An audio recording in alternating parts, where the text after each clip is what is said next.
Buenos días a todos y todas. Gracias. Bueno, os doy la bienvenida un domingo más y espero que estéis todos bien. Bueno, vamos a repasar la biografía de uno de los compañeros del profeta. Os digo que lo que voy a decir está sacado de un libro que se llama El firmamento más luminoso, en su tomo 1, bueno, que está traducido del árabe y editado por Al-Andalus, ediciones Al-Andalus. El sahaba que vamos a repasar hoy se llama Abu Ubaida ibn al-Jarrah. Y bueno, bismillahirrahmanirrahim. Abu Ubaida nació en el año 583 de la era cristiana, en la ciudad de Meca. Pertenecía también al clan de los Quraysh.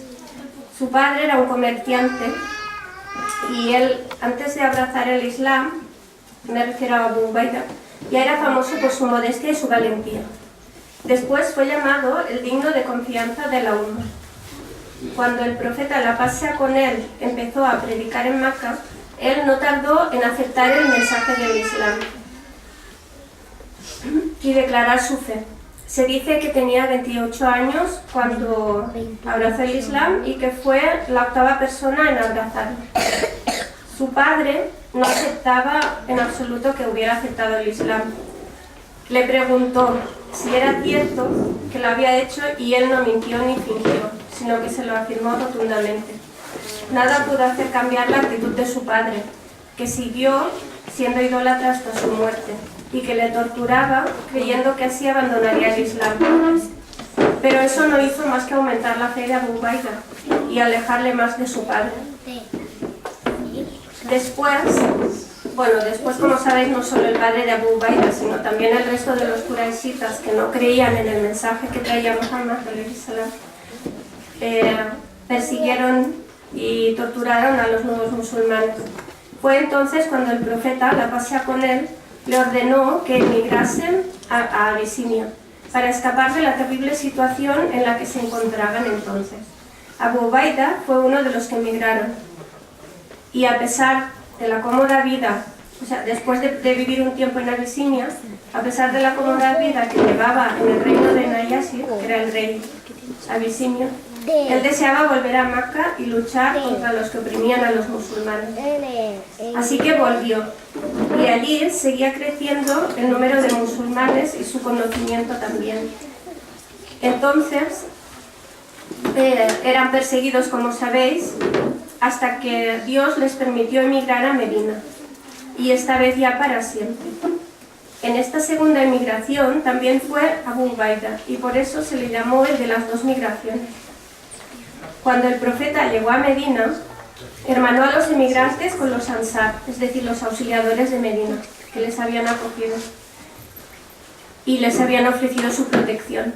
El ansari que le tocó a Abu Ubaida fue Sa'ad ibn Mu'adh. Como sabéis, en el año 2 de la Hijra, tuvo lugar la batalla de Badr. Ahí se enfrentaron el ejército musulmán y el de Quraysh, y ganaron los musulmanes. Pero menos de un año después, los musulmanes se volvieron a enfrentar a los quraishitas en la batalla de Uhud.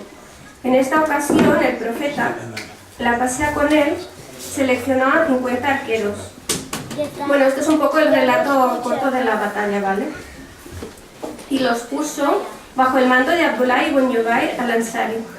Les ordenó permanecer en sus posiciones sobre una colina del lado sur de un lugar llamado Hanat al-Wadi, a unos 150 metros del campamento donde estaban los musulmanes.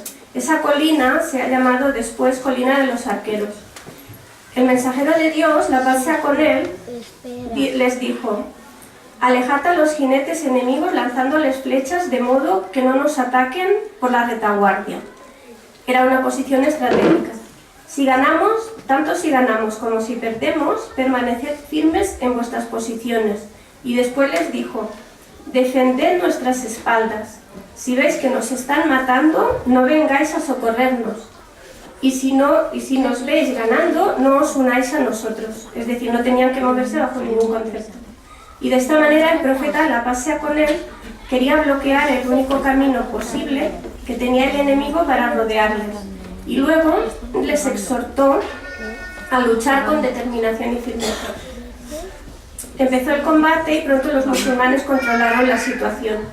Tal como el profeta, la paz sea con él, les había dicho, los arqueros mantenían a raya al enemigo e impedían el paso a la caballería de los Quraysh, que en ese tiempo era liderada por Khalid ibn al-Walid, que aún no era musulmán. Como sabéis, antes de ser musulmán luchó contra ellos.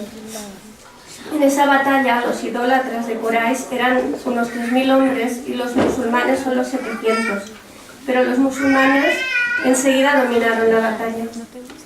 Los de Quraysh comenzaron a retirarse y todo apuntaba hacia una segunda victoria de los musulmanes. Al ver esto, los arqueros que estaban en la colina bajaron desobedeciendo las órdenes del profeta, un poco en busca del botín. Esto fue aprovechado por Khalid ibn al-Walid, que los comandaba, que era un gran estratega también, que atacó la retaguardia de los musulmanes y los rodeó. El ejército musulmán estaba entonces rodeado por todas partes. La confusión que se había creado entre las filas del ejército musulmán fue aún mayor cuando se extendió el rumor de que el profeta había sido asesinado. En esa situación, muchos de los musulmanes se rindieron y todo el ejército de los quraishíes se centró en intentar matar al profeta. Podía parecer que le había llegado el final al Islam y a la recién creada nación musulmana. Entonces, los compañeros que tenían más fe y determinación arengaron a sus hermanos para que siguieran en el combate. Zabid ibn Dahda llamó a su gente diciéndoles: «Oh Ansar, si Muhammad ha muerto, Dios es eterno y no muere nunca. Combatid en defensa de vuestra fe. Dios os ayudará y os dará la victoria».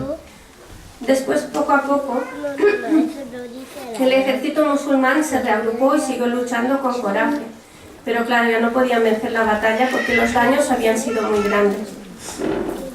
Lo más importante entonces era defender al mensajero. Lo pasé con él. Siete hombres de los Ansar, es decir, los auxiliadores de Medina, y 2 muhajirín, de los que habían emigrado de Meca, le rodeaban y le protegían con sus cuerpos, y lucharon con tanto coraje que, a pesar de que eran pocos, lograron repeler el ataque de los quraishitas. Los musulmanes de Medina murieron por las flechas, es decir, los Ansar. Y los hombres que habían emigrado, había 2 hombres con ellos, que eran Talha ibn Ubayd y Abu Ubaida ibn al-Jarrah, que es el sahaba que estamos repasando hoy su biografía, siguieron luchando al lado del profeta y defendiéndole. Después llegó el refuerzo de los compañeros del profeta, la paz sea con él. Y estos hechos fueron narrados con detalle por Abu Bakr, que dijo: cuando el profeta, estos son palabras de Abu Bakr, cuando el profeta había sido abandonado el día de Uhud, fue el primero en regresar. Ante él vi a un hombre que estaba luchando denodadamente para protegerle del enemigo, y me pareció que era Talha. Allí también estaba Abu Ubaida ibn al-Jarrah, que se movía con tal agilidad que parecía un pájaro. Ambos, quiere decir Abu Bakr y Abu Ubaida, nos acercamos para atender al profeta de sus heridas. Talha estaba efectivamente allí, junto al mensajero de Dios, gravemente herido. El profeta dijo: «Vete a vuestro hermano, sus acciones le hacen merecedor de una morada en el paraíso». Dice Abu Bakr: «Noté como 2 aros de la cota de malla del profeta habían penetrado en su mejilla, hiriéndole. Traté de sacárselas, pero Abu Ubaida me dijo: «Oh Abu Bakr, te lo ruego, permítame que sea yo quien lo haga». Temiendo lastimar al profeta, empezó a sacárselo suavemente y con cuidado, utilizando los dientes, a causa de lo cual una de sus palas se partió. Luego traté de sacarle el segundo aro, pero Abu Ubaida me volvió a decir: «Oh Abu Bakr, te pido en el nombre de Dios que me permitas hacerlo a mí».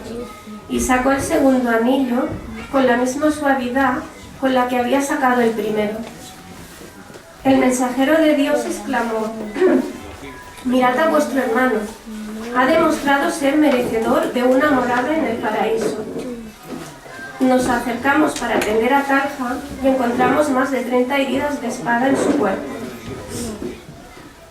Abu Ubaida estuvo luchando en la primera fila de todas las batallas, y en la conquista de Meca el profeta, la paz sea con él, había dividido el ejército en 4 regimientos y le dio a Abu Ubaida el mando de uno de ellos.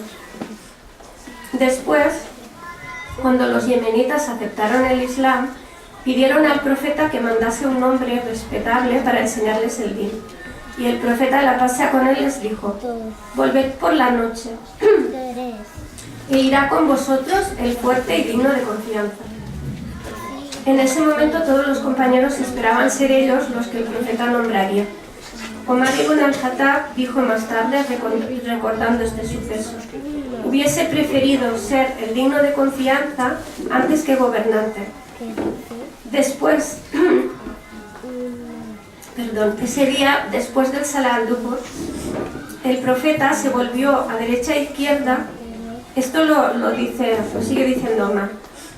Y yo estiraba el cuello para que me viese, pero él siguió escudriñando con la mirada hasta que vio a Abu Ubaida y le llamó. Cuando Abu Ubaida llegó a donde estaba el profeta, le dijo: acompáñales a su país y establece la justicia entre ellos. Cuando murió el profeta, la paz sea con él, se produjo una gran conmoción en Medina. Como es lógico, la confusión y la tristeza se apoderaron de los musulmanes. Se hacía imprescindible elegir un nuevo califa, un líder para los musulmanes. Abu Bakr incitó a Abu Ubaida diciéndole: acepta el califato, oh Abu Ubaida, pues escuché al mensajero de Dios decir: cada comunidad tiene un digno de confianza y tú eres el de la mía. Pero Abu Ubaida le respondió: no debo adelantar a quien el profeta dispuso como nuestro emir. Abu Ubaida juró fidelidad a Abu Bakr como califa, mostrando así su carácter humilde, responsable y sereno, ratificando la voluntad de todos los musulmanes. Abu Ubaida estuvo muy cercano a Abu Bakr, como uno de sus más íntimos asesores en cuestiones políticas y de jurisprudencia. Abu Bakr dijo de él, Abu Bakr dijo de él en referencia a elegir un responsable para repartir las riquezas: tenéis a un hombre idóneo, el cual, si alguien le hiciera una injusticia, él no se mostraría injusto con esa persona. Y si alguien le infringiese un daño, siempre le perdonaría. Y si alguien dejase de hablarle, él mantendría la relación.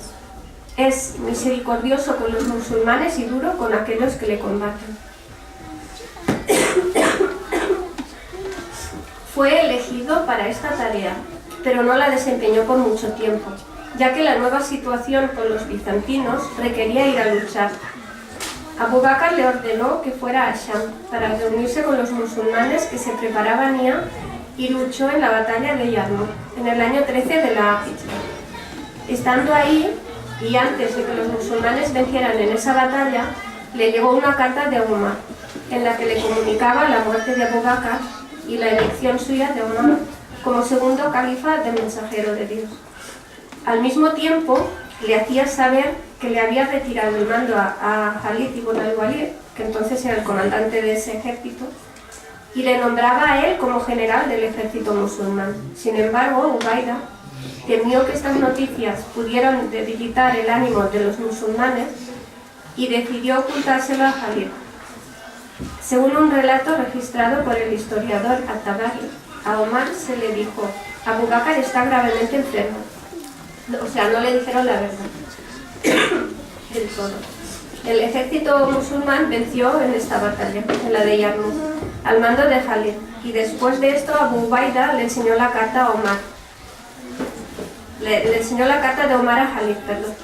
Este aceptó inmediatamente la decisión de Omar y le entregó el mando a Abu Ubaida. Cuando Khalid ibn al-Walid llegó a Medina, el califa Omar le dijo: no te he destituido por tus funciones porque tenga la menor duda de tu honestidad, pero he constatado que los musulmanes comienzan a pegarse demasiado a tu persona, por lo que te he querido proteger de los peligros que pudiera causarte su fascinación. Esta era lo que le dijo Omar. Tras esta batalla se sucedieron muchas otras hasta que el Islam se había extendido por todas las tierras de Bilad de Sham, que es la Gran Siria. Después Abu Ubaida se trasladó a Palestina. Allí, en Palestina, gran parte de los musulmanes contrajeron una grave enfermedad a causa de la peste que se había declarado en la zona, es decir, cogieron la peste. Cuando la noticia le llegó a Omar, pidió a Abu Ubaida que fuera a Medina, que regresara, por temor a que él pudiera contraer también la enfermedad. Pero Abu Ubaida le contestó: no soy mejor que mis soldados. ¿Cómo entonces podría abandonarles a su suerte y escapar yo solo de la peste? Déjame pues con ellos. Bueno, los temores de Omar se confirmaron y Abu Ubaida enfermó. Entonces reunió a los líderes del ejército, les aconsejó el temor de Dios y seguir sus órdenes, y después les dijo: si un hombre tuviera la edad de 1000 años, tarde o temprano tendría que morir, ya que Dios ha prescrito la muerte para los hijos de Adán. Y sabed que el mejor de vosotros ante Dios es el más obediente y el que más trabaja para el día del juicio. Después les dijo también: llevadle mi salud a Omar e informadle de que no he dejado nada de mi responsabilidad sin hacer. Saludó a los que estaban con él y antes de morir le dijo a Mu'adh ibn Jabal: oh Mu'adh, haz la oración, la sala, con la gente, es decir, que dijera de imán. Y después repitió el dicho del profeta, la pasea con él: el musulmán que muera a causa de la peste será un mártir, es un haritza. Abu Ubaida soñaba con morir mártir, y Dios Altísimo permitió que así fuese. Fue enterrado en Jordania, y Mu'adh ibn Jabal fue el emir que le sucedió tras su muerte. Mu'adh dijo sobre Abu Ubaida: Alhamdulillah, estáis tristes por la muerte de un hombre, y juro por Dios que nunca vi un siervo de Dios con menos odio en su corazón hacia la gente. Nunca vi un hombre más temeroso del último día, ni un hombre que aconsejase más que él a los que le rodeaban. Así pues, pedid el perdón de Dios sobre él. Dijo Omar en una ocasión: deseo una casa llena de hombres como Abu Ubaida ibn al-Jarrah. Hombres como Abu Ubaida fueron los que construyeron el inquebrantable edificio del Islam, bajo el cual todos nosotros nos cobijamos y protegemos de caer en las falsedades de este mundo. Fue su fe, su temor de Dios y su coraje lo que les ayudó a establecer los fundamentos de nuestro din y ellos estaban junto al profeta Muhammad, la paz sea con él. Ellos son nuestro mejor ejemplo. Sus cualidades constituyen el ejemplo que debemos seguir e imitar en nuestras vidas y en las batallas que nos toca librar. Y cuando las cosas se nos ponen difíciles, debemos pensar en la firmeza y fortaleza de esos hombres, de esos primeros musulmanes, como Abu Ubaida, situaciones tan duras como las que les tocó vivir a ellos.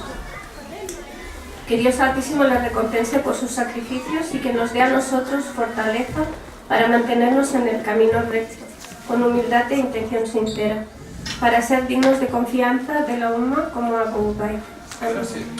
Gracias por escucharme. Assalamu alaikum.